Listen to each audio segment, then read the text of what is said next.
Hi, I'm Pat Gelsinger, CEO for VMware, and I'm joined here today by my good friend Bill McDermott, the CEO for SAP and author, right, of The Winner's Dream, which we're going to discuss a little bit today.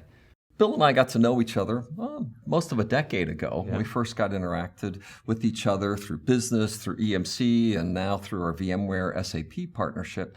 But really what we found was that we shared an awful lot in common of our partnership of how we grew up. And I was a farm boy in Pennsylvania. I came to Intel knowing more about cow chips than computer chips, and grew up through the ranks at Intel. And Bill, tell us a little bit about your story. I mean, Amityville and Corner Deli, man, you got quite a story in the book. Yeah, well, Winner's Dream, corner store to corner office.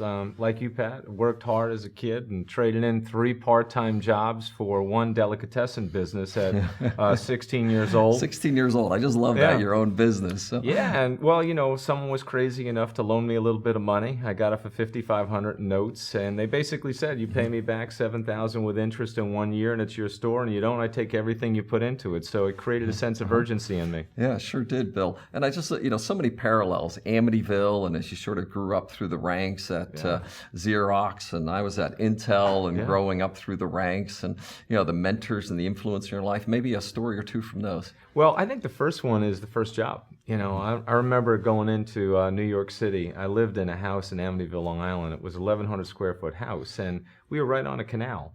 And every time we had a northeast storm, the house flooded. And that day we had 4.5 feet of water in the downstairs portion of the house. So I come down the stairs with my $99 suit from the mall, and I had to have my brother Kevin pick me up and carry me out to the street so my suit wouldn't get wet, and for my dad to drive me to railroad tracks. And I told my dad, I guarantee I'm coming home tonight with my employee badge in my pocket as he left me at the station. I ride in on the Long Island Railroad, reading the Xerox annual report. And this guy, David Kern's reinventing the company with Total huge Quality in your Management. life. He was, because he was an inspirational leader, because he had a dream and he had a vision for what he wanted to do. Well, that day, Pat, I get in the hiring center, and I got all these kids with the great pedigree, the best schools. They had Brooks Brothers, not the mall suit. You know the story. And I said, wow, I could be in trouble here a little bit.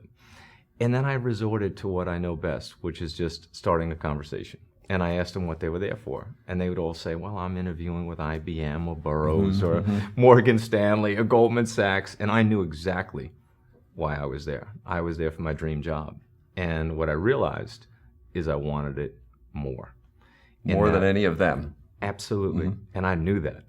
And by the 8th interview, I get to 9 West 57th to meet Emerson Fullwood, who was the big boss.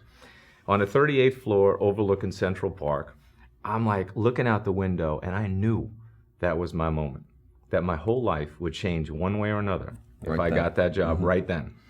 We get to the end of the interview, and he says, hey, Bill, it was a great interview. Thanks for spending the time. I said, well, Mr. Fullwood, I appreciate it. And he said, Bill, the HR department's going to get in touch with you in a couple of weeks. I said, I don't think you completely understand the situation, sir. And he tilts his head and looks at me, and I said, well, I never broke a promise to my father, and I promised him I'm coming home with my employee badge in my pocket, and I can't start breaking promises now. Looks at me again, kind of tilts his head, and he said, Bill McDermott. What is this guy? Bill McDermott, if you haven't committed any crimes, you're hired. And I said, well, I haven't committed any crimes, so you're sure I'm hired, right? I think I put him in a bear hug, lifted him up a little bit, and then, ran out to the Bun and Burger down the block, called up my mom and dad. In those days, you had to put quarters in the payphone. And I said, hey, Mom and Dad, I got the job. We're celebrating tonight. Break out the Korbel. And I'll tell you, I was so appreciative when I first got hired on at Intel. And, I'm a technician, 18 years old, coming there. And, 2 things struck me the first day of work. There were no horses or cows trying to bite or kick me. Right. And, I wasn't dirty and hay dirt. Sure. Right? And I was just the happiest guy who could be, right? And they even paid me for overtime, right? Something the farm had never given me, right, whatsoever. And I remember after being there for a little bit over a decade, Bill, I go back to my family for a family reunion. Right. And here's my dad. He has 9 siblings. right? Wow. The brothers and brother-in-laws, and they're all farmers. And, I'm just looking around this table, and not one of my uncles has all of their digits. Huh. Missing a finger, missing a knuckle, missing, not one of them. Wow. Right. And I'm thinking about, all the cousins with, one with a cut off leg, other with, dislocated ribs. And, it's like, man, I am the most blessed person on earth. Every day I wake up and I'm not shoveling manure. This is a really, really great day.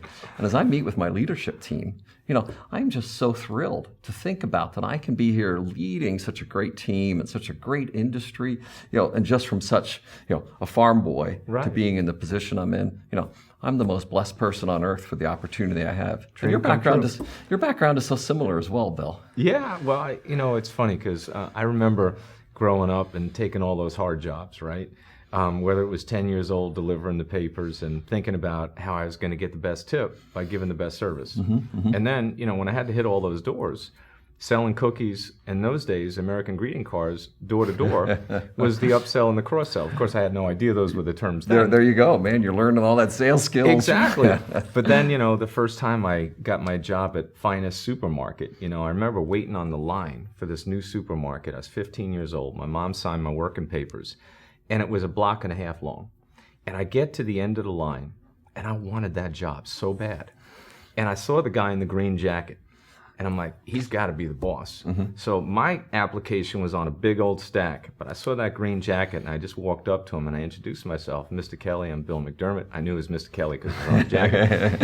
And, I recognize that there's probably people that are more qualified for the job, but none of them will work as hard as I will. I just need a chance. I walk back to my house about a 3/4 of a mile. As I get in the house, the phone rings. My mom hands me the phone. It's Mr. Kelly and Mr. Finnegan telling me to come in the next day and be dressed nice. So it's always important to watch the man in the green jacket. The decision maker. Right. There you go. Very good.